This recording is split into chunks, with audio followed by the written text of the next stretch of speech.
Are you ready to part ways with your Squarespace domain but not sure how? Today, I'll show you a straightforward, step-by-step guide to cancel your Squarespace domain quickly and safely. Whether you're transferring it elsewhere or just cleaning up your account, this guide has you covered. First, head over to the Squarespace website and log in. You'll find the login button at the top right corner. If you often use Google services, click Continue with Google to make the login process even faster. No need to remember another password. Once you're logged in, you'll see a list of your websites. Select the one linked to the domain you want to cancel. Next, navigate to your website settings, which you can find in the main menu. From there, click on Domains and Email. This section is where you manage all your domain names and email services. Now, go to the Domains tab. Here, you'll see a list of all the domains connected to your account. Carefully select the domain you want to disconnect.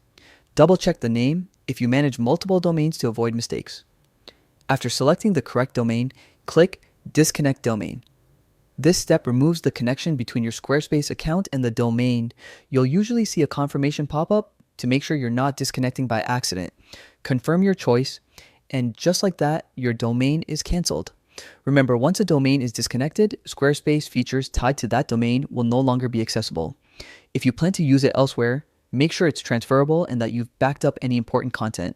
By following these simple steps, you can declutter your digital workspace and keep your accounts organized. Thanks for watching, and if you found this guide helpful, hit that subscribe button for more easy to follow tutorials.